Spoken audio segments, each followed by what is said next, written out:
Disclaimer, এই ভিডিওটি সম্পূর্ণ কাল্পনিক, বাস্তবের সাথে এর কোনো মিল নেই। ভিডিওটি আপনাদের মনোরঞ্জনের জন্য বানানো হয়েছে। অযথা সিরিয়াসভাবে কেউ নেবেন না। ধন্যবাদ। গ্রামে থাকতো একজন গরিব চাষি মধু আর তার বউ। যে কটা টাকা আয় হয় তাতে দুজনের কোনো মতে চলে যায়।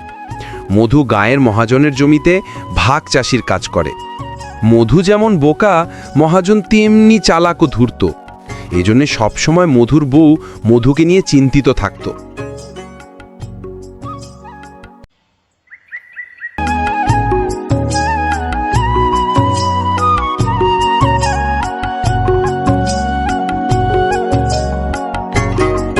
কিরে মধু, কাজ কেমন চলছে?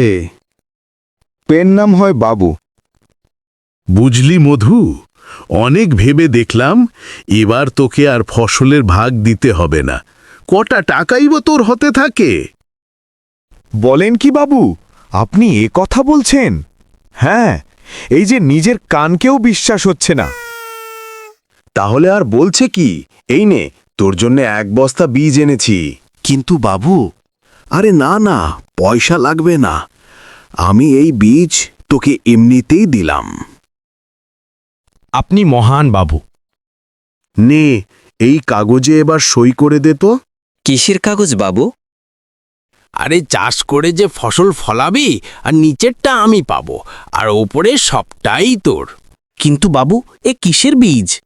এ না হয় বাড়িতে গিয়েই দেখিস নে। নে নে নে, সইটা করে দে দেখি। কিন্তু বাবু, বউ বলে যে কোনো কিছু না জেনে কোনো কাগজে সই করবে না। আমার অত সময় নেই। সই করতে হলে কর, না হলে চললাম। তোর মতো হাজারটা চাষি এই সুযোগটা একেবারে লুফে নেবে। উপরের অংশ তো আমি পাবো, এ কি চারঠিকানি কথা? না না, সইটা করেই দিই। দেন তো বাবু, দেন, সইটা করে দিই।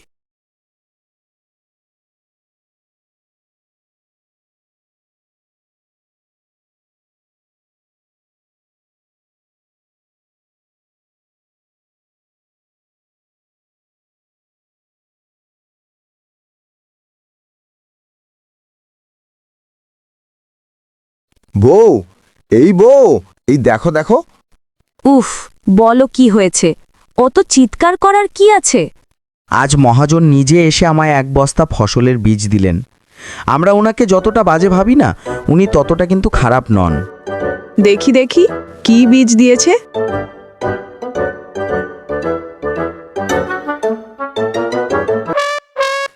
মহাজন আমাকে ঠকিয়ে দিল গো।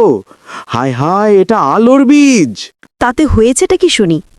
আরে সর্বনাশ গো, সর্বনাশ! ওই মহাজন এসে একটা কাগজে সই করে নিয়ে গেছে। সেখানে লেখা আছে উপরেরটা আমি পাবো, আর নিচের অংশটা মহাজন পাবে।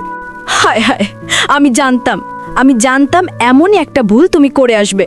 তোমার মতো হদ্দ বোকা জীবনে আর একটাও তাও দেখিনি। আমি কি ভুল করলাম বলো দেখি? উনি তো বললেন না জেনেই সইটা করে দিতে। তবে আর কি, এবার আঙুল চেষো। দেখতে দেখতে 4 মাস কেটে যায়। রোদে পুড়ে জলে ভিজে মধু ফসল ফলায় মহাজনের জমিতে। সেই আলু নিতে মহাজন হাজির। কিরে মধু, তোর বোধহয় এইবার ভাগে কিছু পড়েনি। তুই বরং এই আলো আগাচ্চাগুলোই নিয়ে যা। কেমন বাড়িতে মশা হলে পুড়িয়ে ধোয়া দিস। আমি এই ঝুড়ি ভর্তি আলুগুলো নিয়ে যাই। জমিয়ে আজ গিন্নির হাতের আলুর দম খাওয়া যাবে। কি বলিস মধু? সেইখান থেকে লোক দিয়ে সব আলু মহাজন নিজের বাড়ি নিয়ে যায়। দেখতে দেখতে 2 মাস কেটে যায়। আসছি গো। খবরদার খবরদার বলছি, ওই মহাজনের কথায় মোটেও ভুলবে না। তোমার মনে থাকে যেন, না হলে আমি কিন্তু হেস্ত নেস্ত করব।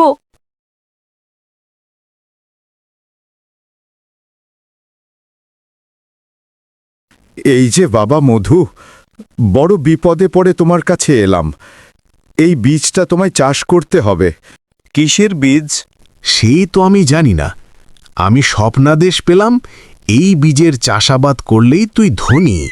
ঈশ্বর আমায় আদেশ দিলেন। আগেরবার আপনি আমায় ঠকিয়ে দিয়েছেন বাবু। তাহলে বল, তুই কি চাস? ওই আগেরবার উপরের ভাগ নিয়ে বড্ড ঠকে গিয়েছিলাম। এইবারে ফসলের নিচের ভাগ আমি নেব, আর ওপরের ভাগ আপনি। ঠিক আছে, ঠিক আছে, এইখানে কাগজে একটা টিপসই দিয়ে দে।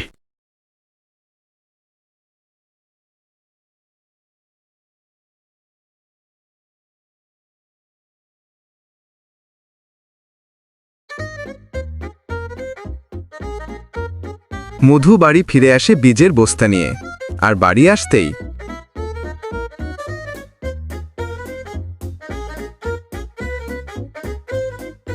আরে দেখো দেখো দেখো, আজ আর ভুল করিনি। হ্যাঁ, ওই উপরের ভাগ মহাজনের আর নিচেরটা আমার। দেখি মহাজন তোমাকে কিসের বীজ দিয়েছে। দেখি দেখি।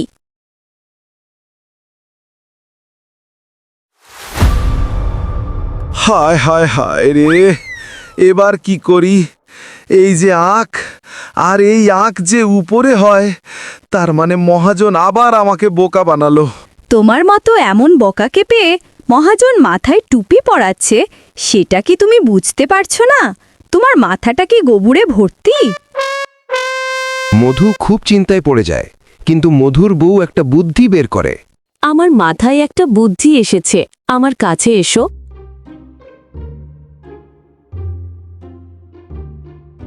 মধুর বউ মধুকে দারুণ একটা বুদ্ধি দেয়। কি কেমন লাগলো বুদ্ধিটা?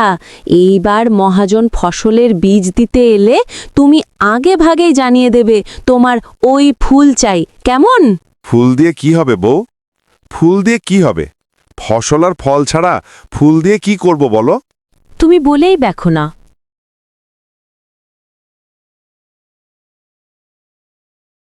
এর ঠিক দুদিন পর।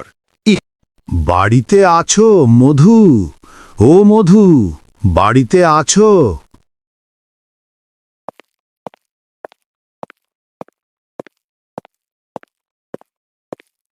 বাড়িতেই আছিস দেখছি।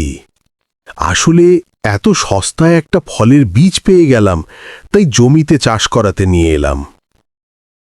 আগে বীজটা আমি নিতে পারি, তবে আপনার জমি খারাপ হয়ে গেছে। এবারে ওই জমিতে চাষের সময় লাগবে। সে ঠিক আছে, আর যত সময় লাগুক না। এই তো লিখে দিলাম সে কথা। তবে আমি কিন্তু এবারে ফুল নেব, আর আপনি ফল। হ্যাঁ, এই চাষিকে যতটা বোকা ভাবছিলাম তার থেকেও বেশি বোকা। বেশ তো, যখন নিজে থেকেই চাইছিস, তবে তাই হোক। এই নে 1 বস্তা বীজ।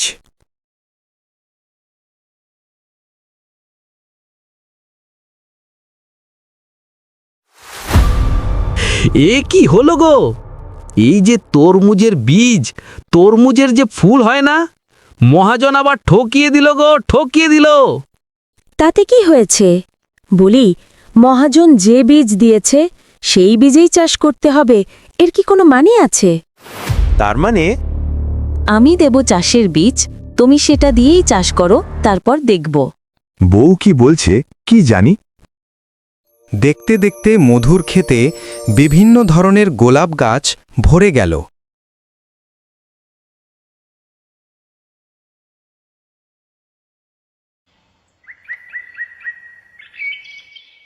পর একদিন মহাজন এলো চাষ দেখতে।